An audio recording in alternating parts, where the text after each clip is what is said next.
So it same goes to any other type of investment. Okay, let's say it's a property investment. It's the same. If you don't know about, where is you buying the property, and then you just apply for loans and everything. And now I must say, because currently I think there's a lot of multiple loan submission or loan compression that we see, right? So because of you are following the investment guru or financial guru, so you tend to commit to loans, in the name of investment, and then at last you hurt yourself, right? Because you don't do your own due diligence and also your risk assessment. So invest in knowledge first. Know what you are, do the due diligence. Know what you are investing in. Then only you can know that whether it's high risk or high return. So, but like I mentioned earlier, also, for gold, like he said, it's a safe haven. Myself, my personal journey, actually, for emergency funds, this is for myself, for emergency funds, I like to put my money in something that is very hard for me to liquidate. Not that hard, but then, it's really hassle for me to liquidate. So when I first started working, I opened a gold investment account. So what I do is actually, every month I will put 1 gram in this gold investment account.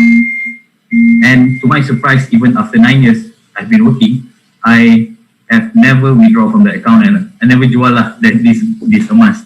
So because it's the hassle that I have to go through to the bank and everything. So yeah, it's really up to you, right? So Faris, anything? Faris, you want to try? Yeah. Probably, but for me, I agree with Razif, but for me, I like to categorize a bit my investment type, because when I first starting out my investment journey, I tried out everything. Like, honest to God, I tried out everything for the first 1 year. So for me, some of the most risky one that I have tried is, number one is of course the stock market. For me, it's quite risky, but there are certain stocks that are quite safe. For example, like REITs, REIT, real estate investment trust. That one is quite safe because the dividend is quite, I would say, profitable lah. Yeah. Yeah.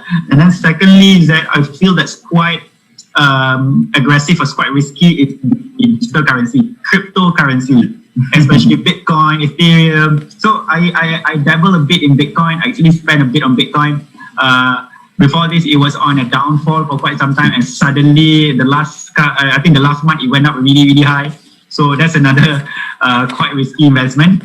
And then last but not least, the one that I tried out is peer-to-peer lending. So that one is very risky, especially during MCO, because you are actually investing in a small local business, whereby you have to read what kind of business these people are. You have to read their financial, their reports. So if you get to decide whether you believe in this company or not. So I actually invested in a couple of local businesses, but mostly revolving around transportation and logistics. And because of MCO, it went down really, really bad. So, I think because the company couldn't afford to pay off their loans. That's the reason why I didn't get my money back. So peer-to-peer can be quite risky if you don't know what you're doing, if you're not really, if you don't know what the business that you are investing in. Yeah. You mentioned about Bitcoin. Okay, we know Bitcoin is really hot in this investment world. So, however, how can we hold on this cryptocurrency? How can we hold that? You mean what kind of platform can we buy Bitcoin lah? Yeah. So in Malaysia, there are only a couple of digital currency platform that are approved by the Security Commission. So the one I'm currently using is called Luno, Luno. You can just download their app and then you can start buying Bitcoin, Ethereum, Ripple. Just for your information, actually Luno actually went into papers today. Because 90% of Malaysians are buying Bitcoin via Luno. So just bear in mind, number one, if you're a Muslim, some people might ask, haram lah Bitcoin ni. Let me say this, the Sharia Advisory Council of Security Commission already stated that Bitcoin is harus. So it doesn't categorize as haram, it doesn't categorize as fully Sharia as well. It's just categorized as harus. Secondly is that if you decided to dabble in Bitcoin, you just have to run your own due diligence first, like Razif said. You have to bear in mind that Bitcoin, you can invest in Bitcoin, you can buy Bitcoin, you can sell Bitcoin. However, you can't use Bitcoin to buy For example, that Starbucks, you can't use Bitcoin to buy that iPhone. So as a retail usage, Bitcoin is not allowed. However, if you want to buy and sell Bitcoin, you want to trade Bitcoin, is fine, but you can't use Bitcoin as a retail usage. I see. You mentioned also about peer-to-peer lending, right? So, could you provide an example? How could we use the peer-to-peer lending on the investment? Perspective. So, peer-to-peer lending, the concept is very easy. The concept is so this peer-to-peer company, they prepare a platform whereby they will invite any business owner that are in need of capital. Whereby what the platform will do is that they will give the capital to this business owner. However, this amount of money that they're getting, this capital that this platform needed, dia akan dapatkan daripada investor. And who are the investor? It is us. We can invest as small as RM, for example, 1,000 ringgit, 500 ringgit. So it depends on the type of investment. So if you decided to invest in that company, for example, you invest at 500 ringgit. So this 500 ringgit together with like 1,000 other investors, so they will lump it together, they will take the money and then they will borrow it to this local business. So what about dividend? Yeah, so it basically doesn't work like a dividend. So how it works is that when peer-to-peer lending is acting as a bank lah, if I would say. Oh, I see. So they gave out this loan to this party whereby you have to pay back monthly, including the interest. So that's where you get your money from. So you will get your money from the profit of the amount that you already borrowed. So basically, it's like this peer-to-peer lending. It acts like a bank lah. They gave up business loan, and you have to pay back monthly. I see. Okay, all right. Moving to the next question. Okay, we have touched about low, medium, and high risk investment. So, if a student wanted to start investing, what are your thoughts about this? Maybe we can go to Razi first. Okay. So I faced a lot of this question way back when I was a staff back in the university, right? So for students, for students they can start investing, okay?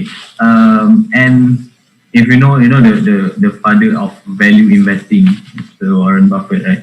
So he started his investment journey quite early, and so myself also quite young, but not in high school. Okay, when I opened my account, right, and also for ASB and also for any other like stocks, right.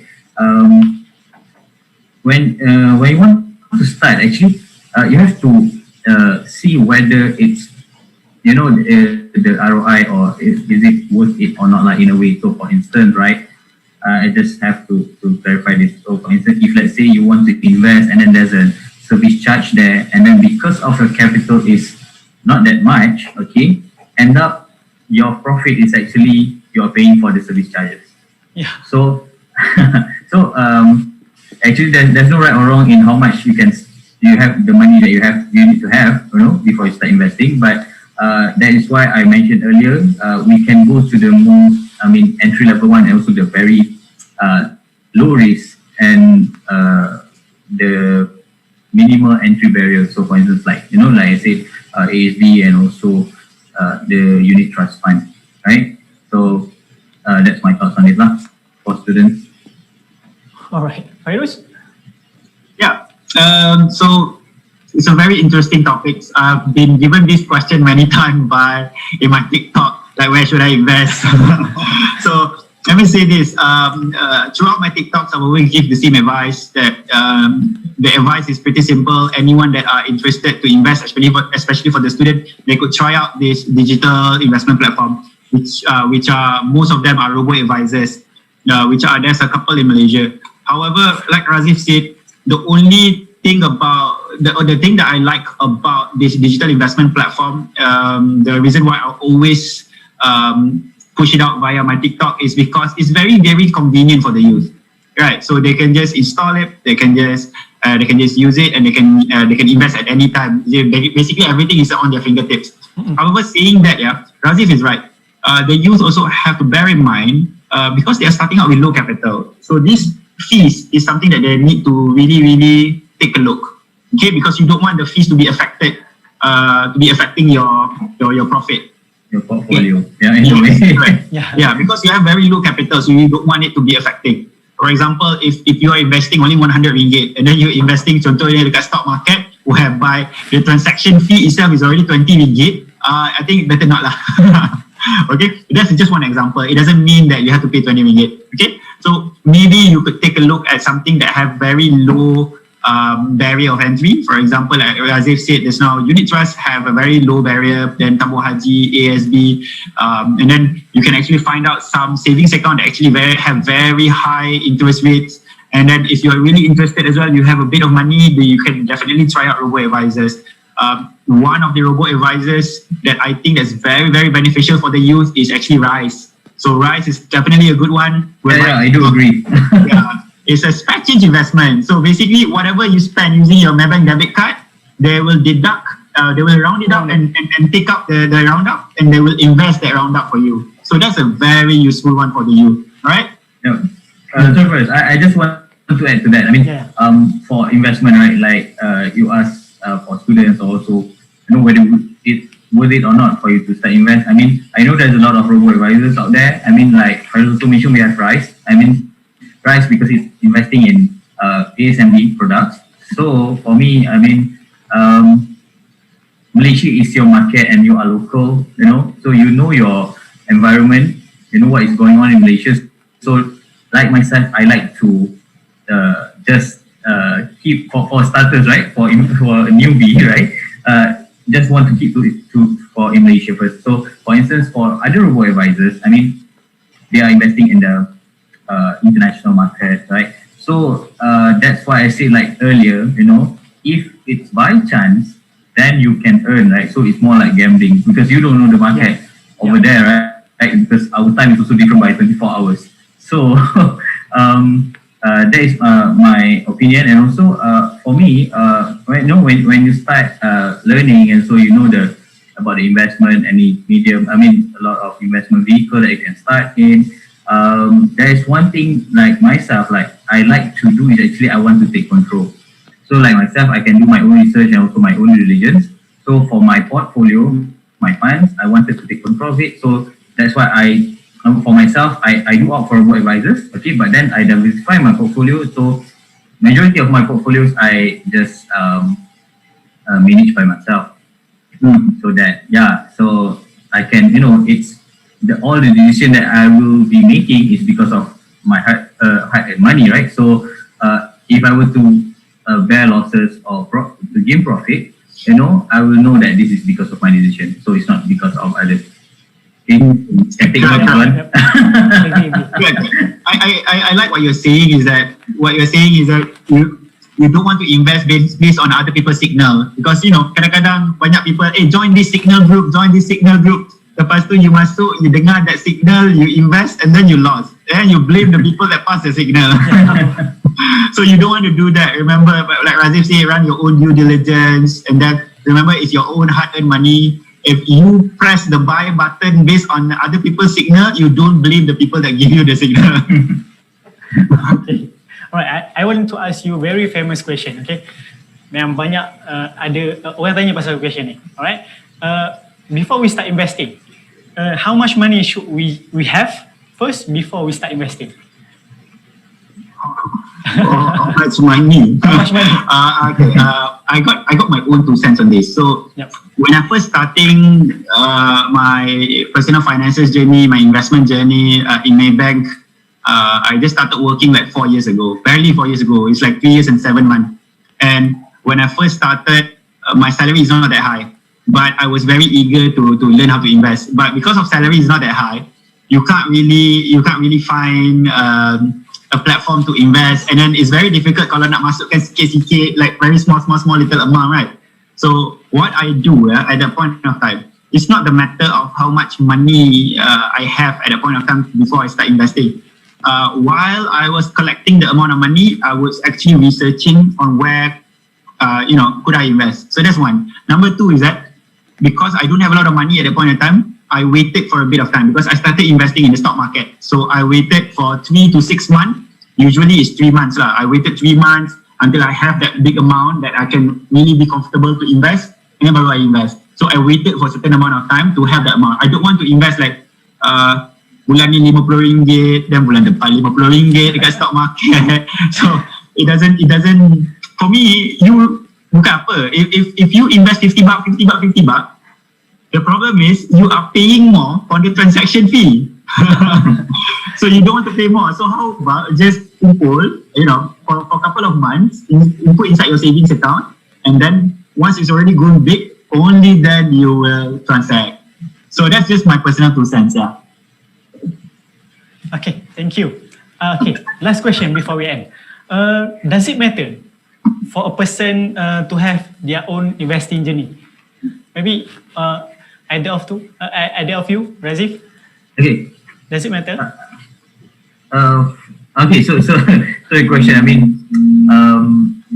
for me, I think it's important, right? It's important for everyone to have their own investment journey. It's more on the financial planning, and then it depends, because I know there's a lot of backgrounds. From the audience itself, maybe you're coming from a very well-off family, right? Or maybe you're coming from different segments of the citizen of Malaysia, right? So maybe B40, M40, or T20, right?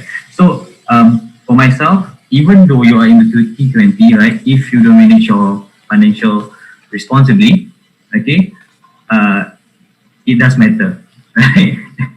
Actually, if you keep on splurging or spending, and also keep on investing that businesses or that is making loss, so even how much money you earn, also it will go down the drain. So if you want to improve your net worth, okay, and also you want to settle your debt, you want to live, this current movement, what we have, this retire, what is it? Retire. FIRE movement, is it? FIRE movement, yeah. FIRE movement. Financial independence and retire early. And there's some I think my goals earlier, I wanted to be financially free, financial freedom. I want to achieve that so that I don't have to think about money. But then when MCO hits us, right, you happen to be at home working, and I just have a reflection back, and whether is this what I want, right?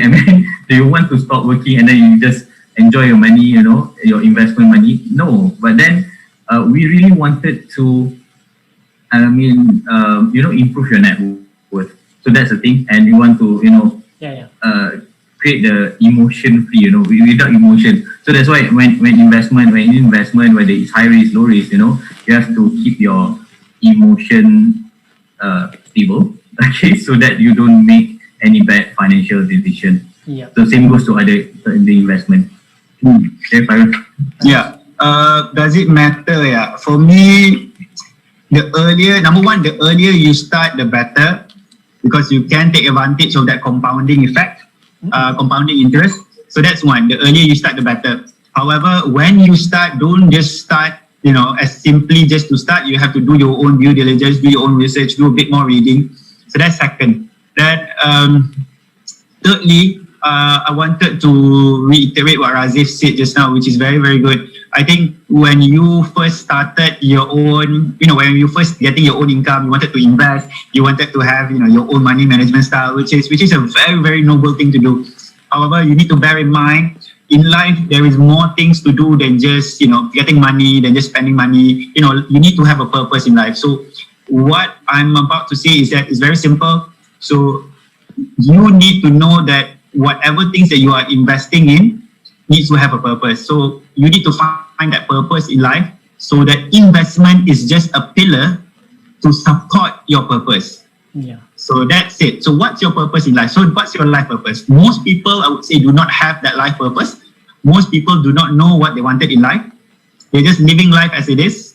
So if you have that purpose, investment, money management is just another pillar to support your purpose. Yeah. So the earlier you have that purpose, the earlier you start building up your pillars, your foundation, inshallah, I think you will lead a wonderful life lah. So that's just my own personal 2 cents. Okay, thank you so much.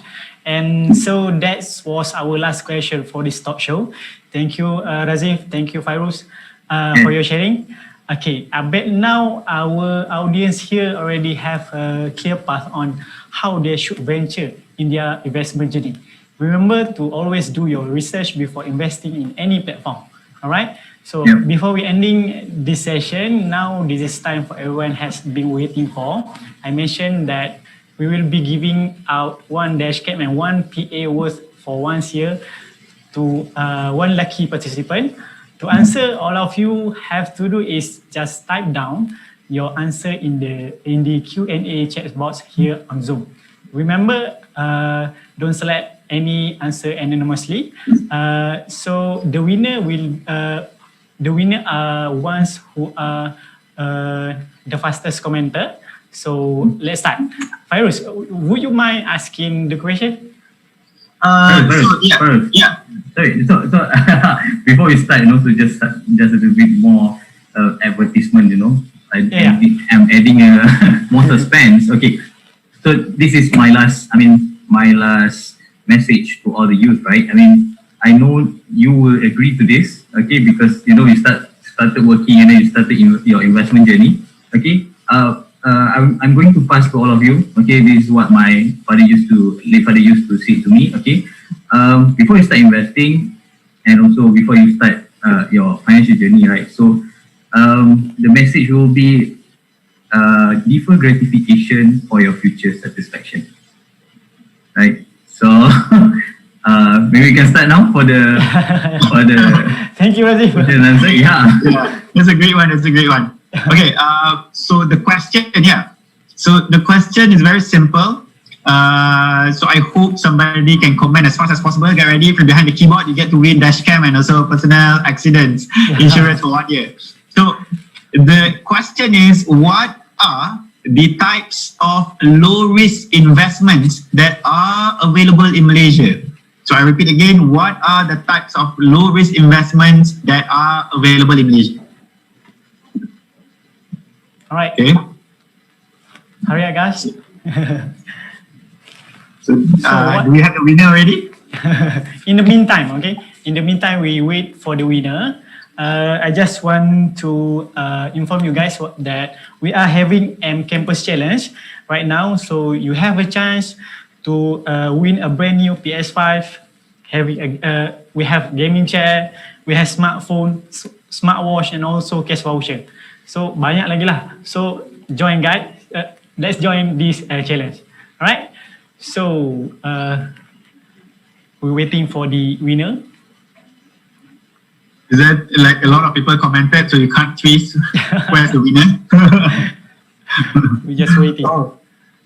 So kita dah dapat nama winner, Dinesh Elongovan. So congratulations, Dinesh. Okay, congratulations, Dinesh. Yeah. So our team will contact you for you to pass all of your details lah. Alright. So to recap, when you choose to invest at your young age, you are making the wisest and the smartest decision in your life. Not only will you be providing yourself with the means of retire, but you will be creating a life of security and freedom. At the very least, you will be forming the kind of financial habit that lead to wealth. Before we go, as some of you might know, Maybank is currently the #1 graduate employer of the year. Hello everyone, and yes, welcome back to M Campus, and my name is Paul, and I will be your moderator. Let's be real for a second. Entrepreneurial spirit doesn't discriminate by age, and neither does success. Many high-achieving entrepreneurs like Mark Cuban and Fred DeLuca started first businesses before they turned 18. DeLuca, who is the founder of Subway, opened his first restaurant when he was 17 years old, ladies and gentlemen. And Cuban, who is Shark Tank entrepreneur, began selling garbage bags door to door at age 12. Can you guys just imagine that? Yes, you guessed it. Well, talking about how starting up your own business. To be specific, starting up your business online. Before we start, let's have our guest speakers to introduce themselves. Okay, Bismillahirrahmanirrahim. Hello guys, my name is Irfan, one of the partner of Zush, and also a marketing director to that company. Basically, Zush, we do customize and sell sports apparel, especially jersey, through online platform. So yeah, thank you for inviting me as one of the speakers for this session. So today I'm going to share with you guys some of the tips, advice, and also my experience on how to run your online business. I hope that you guys are also as excited as me today. So yeah, let's go. Hi, good afternoon, everyone. My name is Ivan. I'm the founder of this brand called Wholesale Gourmet Snacks. We sell gourmet snacks.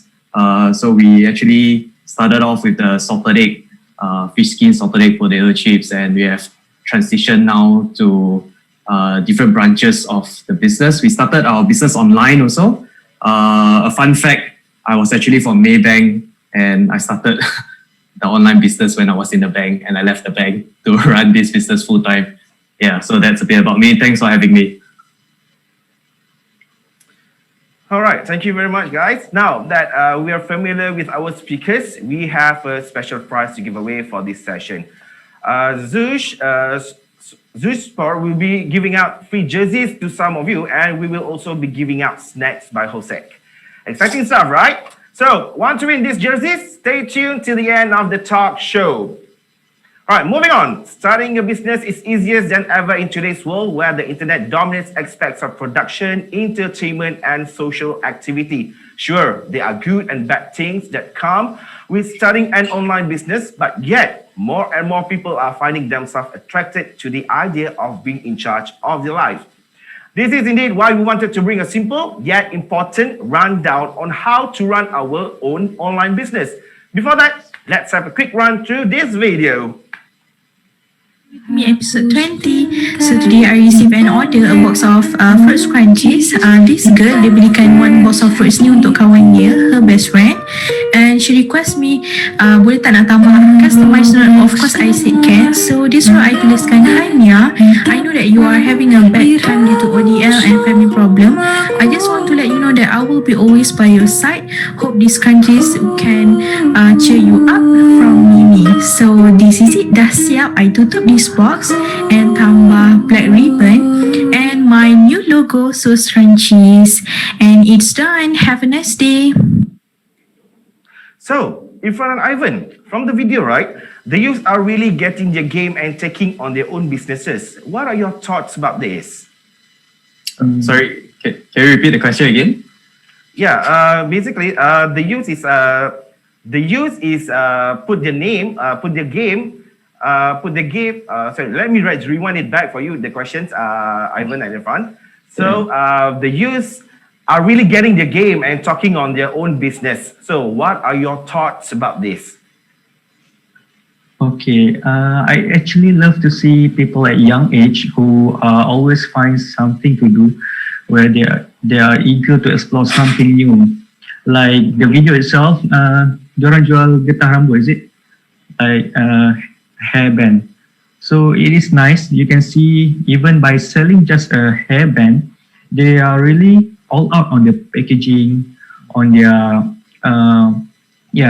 especially the packaging. They put some stickers, some also notes to appreciate their customers. This is actually fun to do, and you will even feel more satisfied after your customer receive it and appreciate it.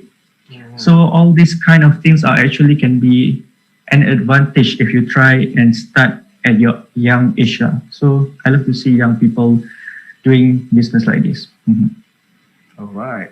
So Ivan, do you want to say? Do you want to put in any opinions onto it? I think it's good effort. I like the fact that they use TikTok to market their product right now. I think it's a good platform.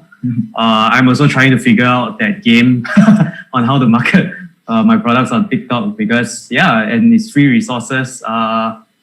You don't need a lot of money to start a business, and anyone can do it right now. All right. Thank you very much. Thanks, Ivan and Irfan, for that very insightful session. I hope that we've discussed during this talk how to put this. Okay, that is quite impressed and insightful session. So I hope that from what we've discussed during this talk show would definitely will definitely give some insights to the youth out there. All right. So okay, we have a few questions that we want to ask you pertaining on this starting up an online business. Right. So, Ivan and Irfan, in your opinion, right? So, what kind of person makes a successful entrepreneur? Okay, starting by me. Then you can go ahead. Okay. Yeah, either one of you can answer actually. Okay. Right. Okay, that is a good question, by the way. Okay, personally, for me, what makes a successful entrepreneur is those who have a clear vision and mission. Okay, success cannot be for me. Success cannot be measured by how much money you make or how rich the company are. But even though that is what people thought business is all about, it's all about money. But no, business, there are so much more on what business is apart from becoming rich. Okay, a successful entrepreneur for me will never put money as their first priority. Okay, but their first priority is to pursue their clear vision and mission or their goals. Because kita pun tak pernah dengar lagi successful entity yang ada vision like macam diorang nak jadi lebih kaya. Why I say this, we can talk about I take a few examples from the giant company that I think that their goals are clear enough, and for me they are successful enough in pursuing what they are doing. Like example, like Apple, their vision and vision is to bring the best user experience to its customer, right? And Disney to make people happy. All simple as this, we can see how they are doing so far. They are doing good, like how Disney providing entertainment for us to make us happy. And we can see how Apple creating their best device in the market so far, right? And it also proves that if you are doing it right, the money will follow after. So that is how they become a giant company nowadays. Like other example like IKEA to create a better everyday life for many people, Nike to bring inspiration and innovation to every athlete in the world. Athlete as in if you have a body, you are an athlete. So you might never heard of this before, or maybe you do, tapi mesti lepas you guys know this, then you guys sedar and lagi jelas like, oh patutlah they are doing this and doing that because they're pursuing their goals, they're pursuing their mission and vision. So, and they also make money and become more successful just by doing that. And when talking about mission and vision, Zush itself, our mission and vision is to give your body what it deserves, where we customize and serve high quality product. So far we're doing sports apparel, especially like JC, because back then we can see like people wearing a heavy JC macam yang menggelebih and tak sesuai and uncomfortable when wearing, especially during sports lah, or even time you sweating. But nowadays we serve the demand, we create the most comfortable jersey to wear and also the better quality and a better design and also suitable for your daily lifestyle lah. So for me, as a conclusion, someone who has a clear vision and mission makes a successful entrepreneur because they know what they are doing, how they are going to achieve them, why they need to do so, because business is not just about making money in the first place. I see. All right. So, Ivan, maybe you have some insights on this, or you can throw some of your opinions on a person that makes an successful entrepreneur. Yeah, I'll sum it up to 3 points. I agree with Irfan about saying we're not purely motivated by money. Number one is, I think, someone who adds value to people, to a specific target audience that they choose to serve. That's number one. So number one is about a person who knows how to add value to people. Number two, I agree with what Irfan said about the vision and mission. So you need to know your why. You need to start with why. All right? Your why can never be, I want to get rich to start a business, because then your business, the moment you don't see money coming in, you'll get burnt out. Okay, number three is I think it's always someone who is striving to grow and